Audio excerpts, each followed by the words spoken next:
But anyway, Countercultural Life Podcast coming to you live and direct from Study Studio, aka the Kickback, and Noah's Room of Excellence. You see his That's a new one. he's got his instruments in the background. I see something else in the background. I see figurines of some sort or nature. I don't know what they are, so I Oh don't want to say man, it oh wrong. man, you got to see these. This is. Okay, We'll get distracted real quick immediately off the bat. we're getting distracted. What do we got? Two identical Lego Anakin Skywalker alarm clocks because one was dying, so I ordered another one off eBay when I was like 17. I got the second one. I don't use either as an actual alarm clock anymore, but look at this. Hit the head and it glows, and I just have two of I them. feel like I feel like it should have a lightsaber. I feel like that. I feel like its hands were ready to clutch a lightsaber. Which, if you hit its head instead of the screen glowing up, the saber would be even dope. But But it's nice because like it's like in the middle of the night you can make it glow. So nice. not that That but is one now of the they're just little. decorative. So What do you use an alarm clock? That's the question we have to ask. I use You my do phone. not use an alarm clock. Use your phone. Do you position your phone sideways next to the bed so it looks like an alarm clock? No, I don't have the I'm not bougie. I don't have the magnetic charger. Is that the Yeah, you requirement? have Say I to didn't have know. the, huh? You have to have the magnetic I thought you had to have the magnetic thing to where I use I a I wireless don't. charger that sits it up like this, so it sits like upright, Yeah, so it wouldn't work sideways. I do have the magnetic charger. I have a little magnetic stand that sets the phone up like that. Here's the funny part. I accidentally flipped it one night to this, and then Mhm. the screen came up and it blew my mind. I was like, it's a Yeah, freaking alarm clock. Look at this. This is crazy. it's really cool. Technology. It's just those Yeah, I was chargers are impressed. like I just don't have one of those chargers and they're like $40. So Yeah. Yeah, that was one of the best purchases I ever made. However, I have to take that charger with me everywhere because I'm so used to it now that it goes and mm, it does not fold down at all, and it always fits awkwardly inside whatever bag I'm taking with me. So there's that. All right, here we go. First of all, I want to share with our listeners you can email us at any time, day or night, at counterculturalpodcast@gmail.com. mm, It has been used so infrequently that it does not get spam. So we're willing to take the risk of getting spam for you to email us and give us feedback like some friends did recently. Shout out Tony and Devon giving us feedback on the pod about what they like to hear. What they didn't like to hear, they told us just to be us, just to go at it again. So here we go. We're going to go after it again. I'm going to kick this off. Noah doesn't really have any knowledge of what I'm doing. I kind of give him the thought. Sometimes I get Noah's insight, and then we roll what he rolls and what he wants to. And we're going to do that fatherhood episode coming up soon. So that's going to be great. We're going to make sure I got a guest on to do that with. But I told him tonight we're going to be talking about hearing God. Remember, not a Christian podcast. But anyway, let's talk about it. Here we go. One of the things that is really interesting to me, Noah, first of all, I got to ask, you are a I want to say a movie guy to the max. Television programs, like, do you have favorite TV shows in the same genre of art? I know you're a movie guy. What about TV show? uh, my favorite TV show of all time is Community. I don't know if you've seen it. That's my favorite TV show Absolutely of all have seen time, it. which I is built the whole show is built upon movie references, and I'm slowly going through a list of every movie that's ever been referenced in Community.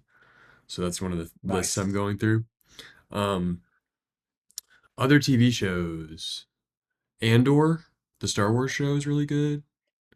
I was Okay. really into Star Wars. That's Star Wars. So I was really into Star Wars shows Yeah. as a kid and as an adult. Uh, sometimes I watch some reality TV slop with my wife. that'll happen every once in a while. Um, Yes. Nothing that I would be willing to give a shout out. Um, No, I was digging the show Traders recently. Not mm. just for you talk about reality show slop. That was an interesting show to me. Um, just interesting interactions. Plus, I'm a psychology guy, so I like to try to understand what's going on. And I was calling a lot of the stuff that was happening, which made me feel like I was cool and smart. So there's that. Um, we were watching an episode of Black Mirror tonight. Which I've never watched. We've never watched a single episode till tonight. We didn't have anything to watch. I chat GPT'd an idea because I wanted something psychological, and I figured the show out. My wife looks over at me like after they kind of release what happened in the show. She goes, "How do you know stuff like that?" And I'm like, "I don't know. My brain works in fantastical ways. Can't do simple stuff sometimes, but I can do really hard stuff." So there's that. But anyway, what about Christian TV shows? The Chosen, been a big thing, been a phenomenon in the church world. You either love it or you hate it. I've heard people complain about, well, you know, they're doing stuff that's not in the Bible. I'm like, yeah, they're adding extra stuff for context. I get it. And then some people really love it. I have enjoyed it because I like seeing. I believe based off of what I've read in Scripture that I believe Jesus would be similar to the character that he is on The Chosen. I think he was funny. I think he was witty. I think he was just how would they paint the picture of him in the show? That's my thoughts. Anyway, what are your thoughts on The Chosen before we go at where we're going tonight?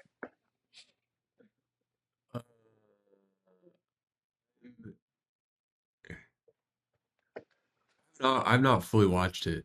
I'm gonna tell you what my Okay. I'm gonna just steal a line straight from my father, Dr. Jason P. Lowe. In his somebody asked him the other day what he thought of The Chosen, and he said, I haven't watched it. And then they walked away and he said to me, I don't watch it so that I don't have to have an opinion on it. So Oh, there you go. nice. I, I'm gonna give that answer because but I will say I think that what I did watch was mildly cringe, and I think that the culture okay. surrounding it is a little cringe. I think the Okay. people that watch it because of that's like, oh, it's a Christian show are fine, but it's the people that are like watching it like a real TV show, like suspensefully, that I find it a little Yeah. cringe. Like, Yeah. Yeah. Yeah. Yeah. No, yeah, I get that. And I've had to ask a lot of questions or had to answer a lot of questions about the TV show because they know I've watched every episode. They're like, was this really in the Bible? I'm like, no, that wasn't in there. It's context. But I've heard Christians argue the fact that and say stuff like they can't watch it because it's not scripturally accurate. And I'm like, well, it actually all of the stuff from scripture is very accurate. The context they add to it, it's kind of cool. But anyway, I say all that to say, deep in the space as a Christ follower, once again, not a Christian podcast. Um, I think one of the spaces I'm at right now is trying to hear God, and I don't mean audibly. I don't think he operates like that. I think he does for certain people, possibly. I've heard stories of people saying they've audibly heard God, and that's cool. I don't think I've audibly ever heard God. I think I've come close a couple times. I know that he said some stuff that's very significant and very not me. So therefore, I know it was him. And it was in a space of trying to figure out where I was going in life and trying to figure out direction. So there's that. One of the biggest things that I run into with Christians is they're trying to hear God and they're trying to say, like, how do I hear his voice? How do I operate according to his will? How do I walk this out? And I'm still in that space. And I think every Christ follower is going to be in that space. You want to learn to hear God. You want to have those moments, you know, where you can literally hear him audibly and follow his direction. I think that's important. What are your thoughts on that when it comes to hearing God and stuff like that? Give me some backstory from Noah, maybe some stuff that you've heard or experienced or wow, that's a very deep on the spot question. deep on the spot. Yeah, you love that, don't you? Um, I love it. Love doing that to me. I would say definitely grew up in a household where I heard lots of stories about it. Um, about like listening to God, and my dad has a really famous story that he's used in a lot of sermons about him not listening to God. Um, Mm, and I I feel like I approach my faith and my religion from a very practical standpoint a lot of the time okay. because I everything I'm about to say is I'm not saying is theologically accurate. I'm going to put Okay. that disclaimer. I'm Yes, going to use this example. please. I I don't believe necessarily in like obviously I believe that we're going to stand in front of God and answer for everything that we've ever done. I don't necessarily believe that sin has consequences because it is sin. I think that all of sin's consequences are physical and play out Mm, in our day-to-day lives, which is like a I think is a really compelling argument for the teachings of Jesus and for the Bible in that like with the evidence of things, especially in the Old Testament, um, being way ahead of their time and things that God told the people not to do because they have knock-on effects. Um, and they are bad for you physically and in your physical realm. yeah. So I say that to say, I feel like a lot of the time I find that I'm listening for God in the doors and windows instead of Mm, the instead of prayer because I'm mm, really bad about praying like all the time. I don't think that I'm very consistent. Um, yeah. but I do know, and this is I'm gonna give my mom a lot of credit for that, is that when something happens, my first reaction, even though we've talked about I'm a big pessimist or realist, but my first reaction is, was this God opening a door? Was this God closing a door? Like that kind of thing. I don't know if that makes sense. I kind of just rambled a little bit, but No, no, I don't think you rambled at all because I think you were trying to mentally connect the dots of what God's will looks like for your life. When you say, is God opening a door? Is he closing a door? In the, I think in the big scheme of things, everybody wants to know if they're operating according to his will. And that's such a nebulous, amorphous, ethereal term that everybody's always trying to reach and figure out what that means. But I think the intent of wanting to be in God's will means you're in God's will, if that makes any sense. I think that you even care for that at all and you're trying to seek and learn whether it's a door that he's opening or closing, that lets you know that you're in God's will. That's what I hear whenever you're saying that. Um, yeah, man. I'm just trying to figure out, and I've been in that space a lot in my life. I think right now at almost 50 years old, I'm trying to really learn to invite him into every aspect of my life, into every meeting, into every conversation, I mean, even into this podcast episode, like, Lord, you be here. Not a Christian podcast. Anyway, that's what I just love saying that because we're gonna have to put it on I a kind of shirt. thought that That's got to be initially. the Yeah, not a merch. Christian podcast. Yeah, That's not a good. Christian podcast. That's good Um, merch. yeah, that's what I mean, you always have the great ideas. I think we're in a space where people are really searching. I think that the statistics would say some statistics say that people are leaving the church. However, some statistics now that are coming out are saying there is a great desire for people to figure out um, the transcendent, and that's what you see whenever I see like people with crystals and people with their rocks and people with following astrology. I'm like, y'all are trying to find something that is there, but you don't know what to call it. So it's all about trying to get in that space where you can hear the divine and understand that you have a purpose and that you have a place and that you have a plan. And I think that's what we as Christians have figured out, who that purpose and place and plan is, and we're just trying to walk it out. But I say all that to say that's kind of the intro. 14 minutes in, that's the intro. Um, There we go. I love a show called House of David on Prime now. Both seasons are on Prime. It's got a very chosen, I don't say chosen vibe, but it's a story about King David, and it tracks him and traces him from boyhood to the throne, and it is so good because I'm a big Samuel fan. I am a big Samuel fan. Samuel's the prophet that anointed David, and I love his story and I love his character on the house of David. I think Samuel's character is gangster and just the dude. If I were to be like a prophet, I would want to be like Samuel. But it all goes back to how he heard God. That's kind of why I wanted to bring this in because I've been really watching the show and reading the book of Samuel, and so I wanted to talk a little bit about hearing God and what that looks like. I've done a video on it for a church recently. I did a small group on the same section of Scripture on Saturday of last week. So kind of that space because I think it's an important space that people want to learn about and people want to research. So I'm encouraging you to go research if you haven't started that research yet. I'm encouraging you if you're not a Christ follower, if you're trying to figure out what life is about, to start digging in. If you're an atheist, prove you're an atheist every day. Why do I say that? Because every atheist I've known that's tried to prove that God didn't exist always ends up becoming a Christ follower, which is kind of crazy. Every atheist I've known, not all of them, but the ones that I've known. So anyway, you ready to get into this a little bit? Little thoughts? Any thoughts before we get into it? Like, what do you think? Where do you think I'm going? I've heard good things about House of David though. I do think I just this is like just a little sidebar before we get into this. It's funny. Yeah. I can't stop thinking about the people that have told you that they uh can't watch The Chosen because it's not scripturally accurate.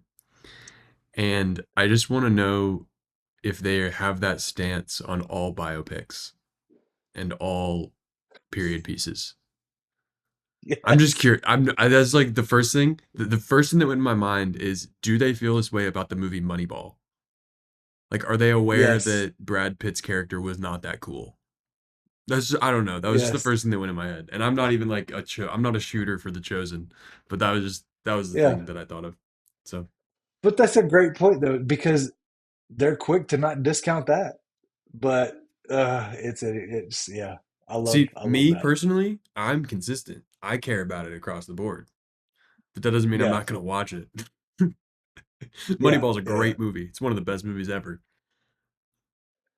Moneyball is one of the best movies ever. I'm supposed to watch that.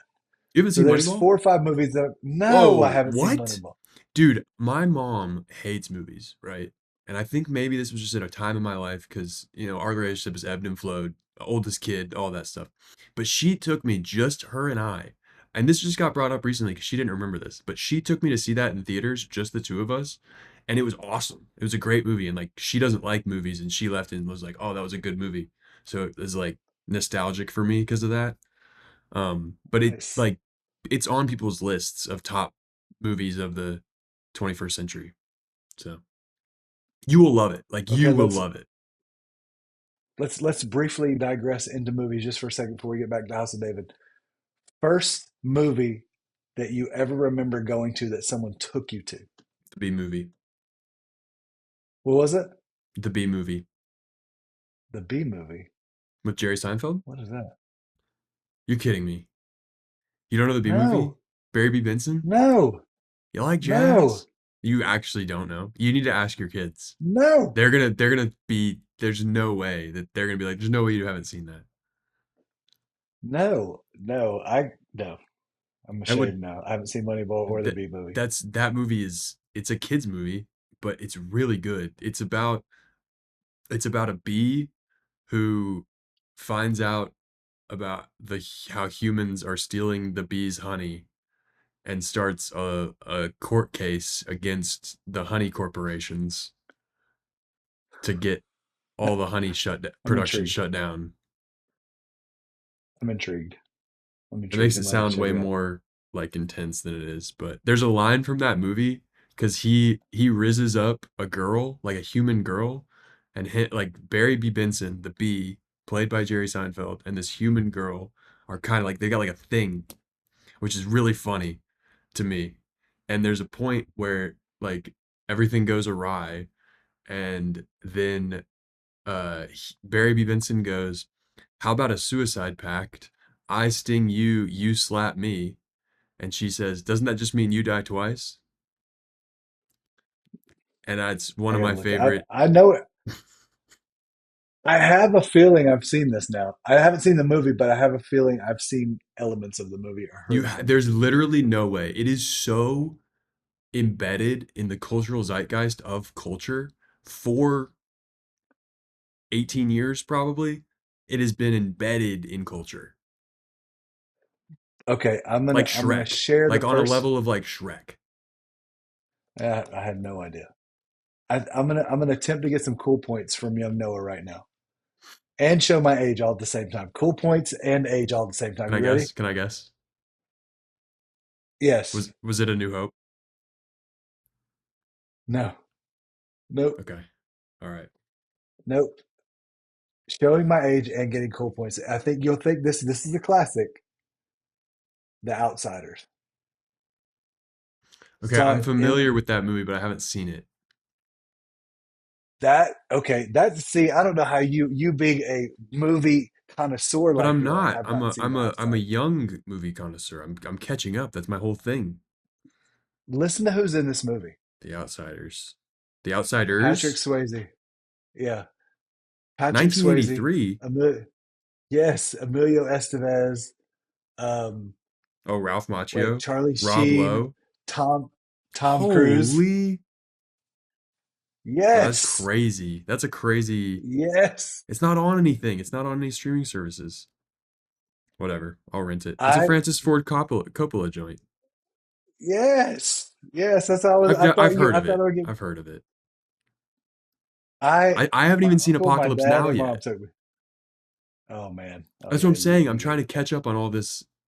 I'm gonna just be on like I'm just gonna try to catch up on all this R-rated cinema. I bet that's PG-13, but well, so how old were you when that came out? 7, 7. I Okay. think I just turned 7 when it came out. 6. No, So I A wasn't New Hope 6. would I have was been A New maybe I was Hope would have 6. been right when you were like a baby then. Yeah. No, I didn't see A New Hope. And then my grandparents took me to see Indiana Jones: The Temple of Doom. I saw that That's in the movie sick. theater. That's Yeah. super cool. Anyway, back. I love our diversions. This is good though. So This House is of what I David. hope this is what they meant when they were like we like when you guys just talk. I hope that they also meant the Yeah. movies, which Yes. has been Right. Right. Right. a I mean, mainstay of every episode that's come out in 2026 has had movie discussion in it at yes. some point. Yes. Yes. Because you're a movie connoisseur and you're trying to catch up. You're seeing all the R-rated movies that you didn't see growing up. Now you're going back to check them out and see what they're all about and see what the good ones are. I mean, I can't wait to hear what you say whenever you watch The Outsiders. It's a classic. All right, House of David, fantastic show. Love the character representation. Love the story of Saul. They don't really show the backstory of Saul at all. Working through that with a young guy right now. He was talking about watching House of David, and I was like, well, you need to read First Samuel so you can understand what's going on. But working through that with him. All right. So hearing God, Samuel is the key element, and I think I'll talk through this for a minute and then we're done. Because the key element that I want to highlight for the people that are trying to figure out how to do it. There is, if you read First Samuel 3, so just giving you a quick backstory, his mom's name was Hannah, his pop's name was Elkanah, I think. That doesn't matter. Mom's name was Hannah. She couldn't have a kid. She was begging God to give her a kid. Eli, who was the priest in the temple at the time, heard Hannah begging God to give her a kid, thought she was drunk, which is the funny part of the story. Thought she was drunk because she was praying with her eyes closed and no words. So she was mouth praying. She wasn't saying anything out loud. So Eli thought she was drunk. She said, no, I was just praying for a son. Anyway, God gives her a son. That son is Samuel. She promises Samuel to the temple. So she basically turns her baby that God gave her over to the temple so he would serve in the temple all his life. So you fast forward to Samuel 3, First Samuel 3. There's a very interesting story that takes place with Samuel, and everybody that's ever grown up in any church has heard the Samuel story. Basically, he hears God calling him. He says he hears his name being called. He thinks it's Eli. He goes to Eli, the priest, and is like, "Hey, did you call me?" Eli's like, "Nope." He leaves. Hears him call him again. Here's Samuel. Samuel again. He runs back to Eli, the priest, and, "Hey, did you call me?" Eli's like, "No, I didn't call you. Go back to bed." Third time, Eli figures it out. It's like, "God's calling you. I think whenever you go back, lay down and say, 'Speak, Lord, for your servant's listening.'" So he does that. Samuel goes back to bed. God calls him again. He says, "Speak, Lord, for your servant's listening." That's the first time Samuel, we're told that Samuel hears God. Crazy part of that story is God gives him a word about Eli because Eli had been kind of reckless in his priestly duties. He'd been kind of reckless a little bit. He had some sons that were a poop show, and they had gotten him in a little bit of trouble, and he hadn't been a good father for his family and kind of been lax in his priest duties, it seems like. So Samuel's message is to go to Eli and tell him a hard message that God was talking about Eli to Samuel. He was basically saying, "Look, this is what's going to happen to Eli." So he has to go tell him. First message, first obedience ever he has to do for God is a difficult thing. So he goes to Eli, tells him the bad news. Anyway, story in a nutshell. So I've been really researching that story, and there's some key things that I want to highlight. There's one key thing that I really want to focus on in regards to Samuel hearing God, and there's a verse. I don't remember the exact verse, but it's in the first 10 verses, and it says, even though Samuel was sleeping in the temple. He's sleeping in what was considered the presence of God because that's where the ark was. There's also a little insight it gives you on Eli and why he didn't have that godly connection anymore because it says Eli was sleeping in his own place. So Eli was outside of the presence of God. Samuel was inside the presence of God, sleeping where God's presence was. That's the first key. But the biggest key is, I want to say it's verse 10, but I don't think that's right. There's a verse that says, even though Samuel did not hear God because he had not yet known God. And I was like, what does that mean? Like, how could Samuel, he couldn't hear God even though he was in the temple. So I look at it for modern day Christians as they're serving in God's house. They're ushers, they're on the praise team, whatever part of the worship team, whatever part of the team they're on, they're in God's house, they're working the door, but they're still struggling to hear God. It was a very interesting thing that was said in the scripture because it says that even though Samuel was in the presence of God daily, so he's in the church, he couldn't hear him because he did not know him. So I looked at know and what that represented. That word know means an intimate relationship. So how do we learn to hear God? It's very simple. We develop time with him. You have to be consistent in your time with him. You have to you have to give God space in your day. I heard somebody say, if you give God space in your day, he will fill it. I've heard people say, if you want to invite God into your daily activity, you have to give him space to be involved in your daily activity. So that is what I want to say. To hear God is first and foremost one thing. You got to give him space. You got to learn how to listen. And Noah and I have talked about this before. People are so distracted in this space that we live in, and we're so distracted that we don't have time to hear him, nor can we make the space to hear him. So you have to be intentional. That's what it comes down to, hearing God. So if you want to learn how to hear God, if you want to operate according to his, if you want to know his will or be confident that you know his will, then you have to learn to operate in that space where you can hear him, and you have to develop that. And it takes a lifetime of developing that. The last example I'll give before I give it back to Noah, just for his thoughts, are I have been married to my wife for now, as of last week, 29 years. 29 years. So the reason that we've been able to stay together is we spent a lot of intentional time getting to know each other. And I mean, learning how we communicate. I can finish her sentences, she can finish mine now. That's taken 29 years. I mean, it hasn't taken 29 years, but it's been on and off for 29 years. We've been really focused on learning how to communicate. Um, with each other. And I think that's the same thing with God. I wanted to highlight 29 years because sometimes people will go, well, is it going to take me 29 years to learn how to hear from God? No, but it's going to take intentional time and practice to do it. And how do you do it? You got to spend time. You got to build that time into your day. That's the only way to do it. Once again, as the t-shirt says, not a Christian podcast. But Noah, what are your thoughts after you're hearing that? 29 minutes in, we're almost still short form, but a little bit off. I think that's really uh, a really good observation, especially with using that story. Um, and I would definitely agree. I mean, I think that that's something that I think this is one of the like this is a weird way to phrase it, but it's like one of the main intermediate Christian struggles. Like because this is not something that maybe like a beginner Christian is as concerned about. And then I think that like because there's not levels, like everyone's the same. But you know, like when you're a like beginning believer, there's maturity in your faith. And I think that when you're kind of at like an intermediate stage of maturity in your faith, this is like a really, really big thing. And I would not say that I'm necessarily past that. Um, that doesn't bother me because I'm young and have been kind of there's been a lot with church. Like I've been in church and in a bunch of different churches and going to different churches, coming back to my parents' church. So, but anyway, that's I think that's really good to think about like as a step, you know, because a lot of times that can be really difficult is finding time for God and finding time for hearing him. And, you know, it's counterintuitive to what I said earlier, but at the same time, I think that for like when I'm like, oh, is this God opening a door or closing a door?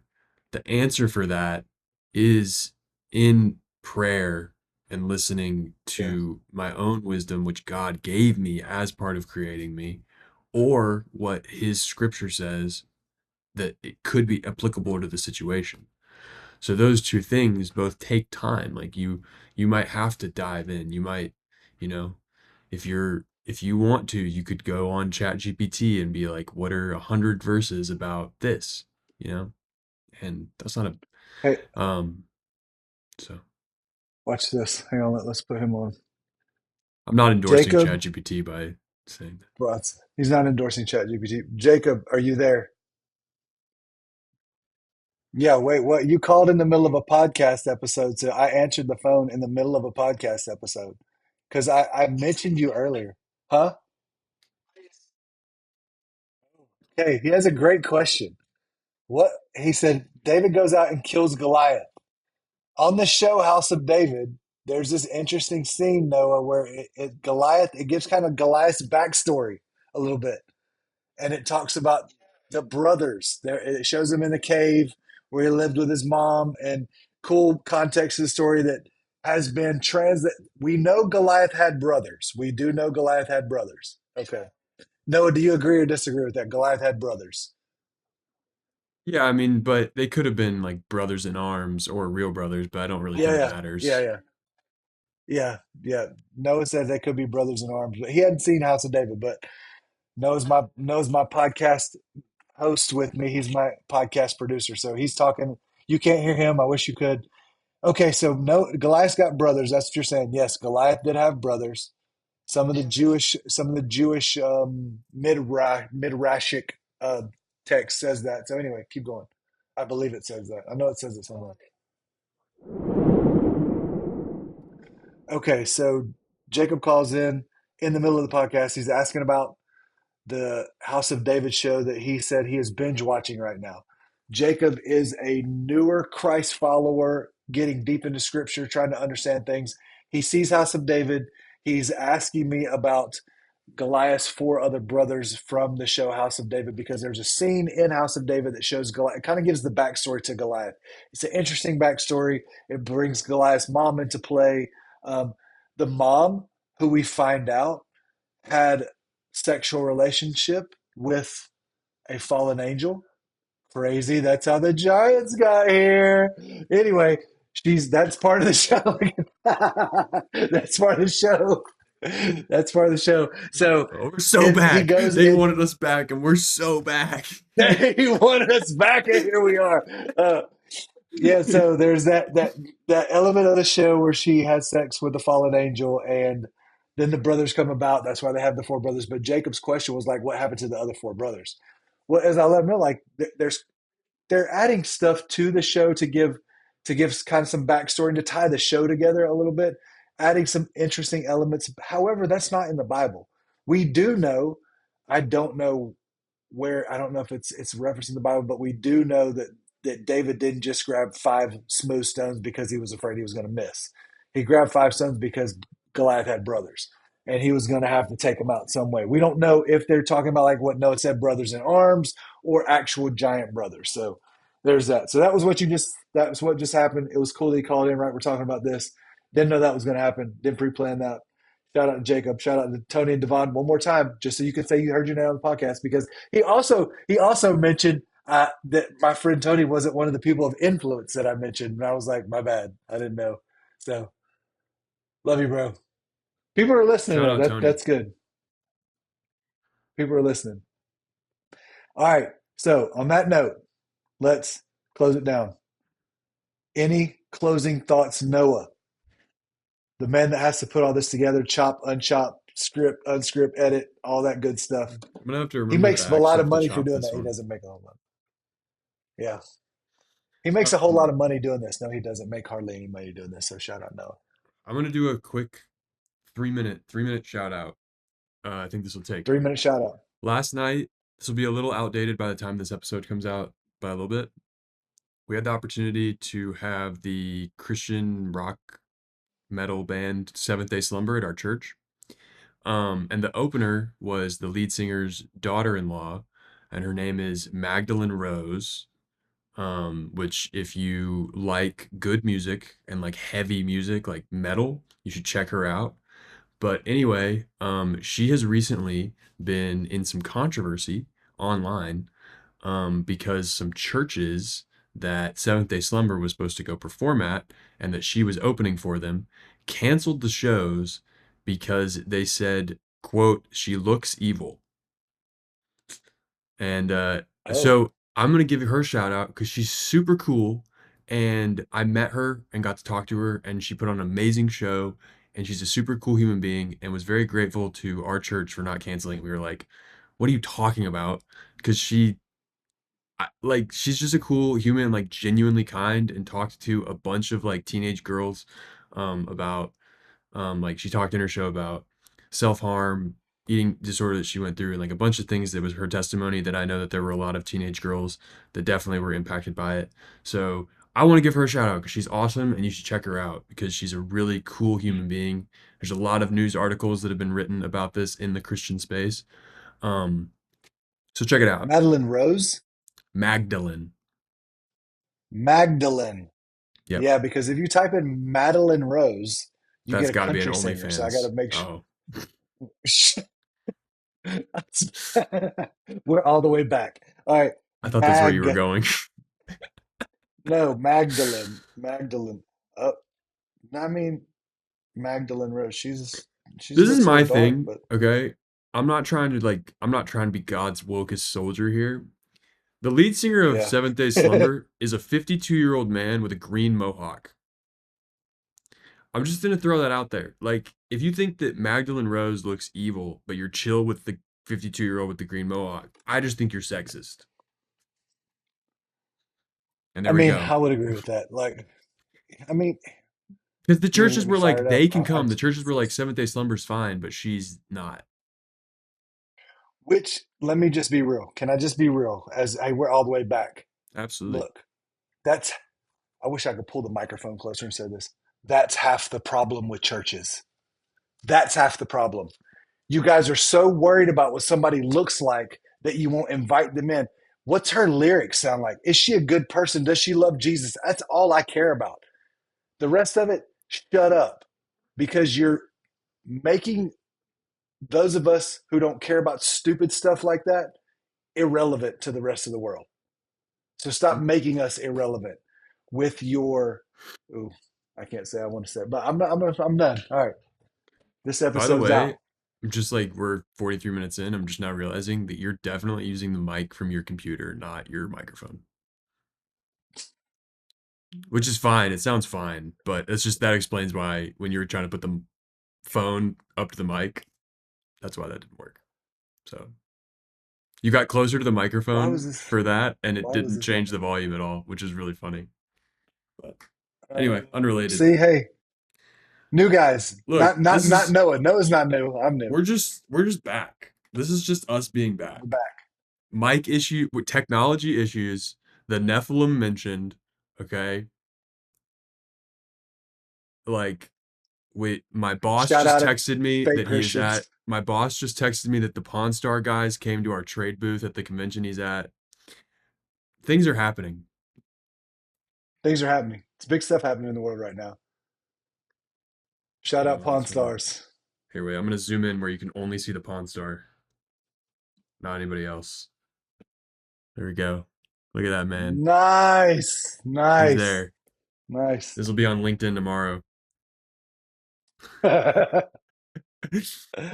So, And on that note, we're back and we're out. never been Peace. more back.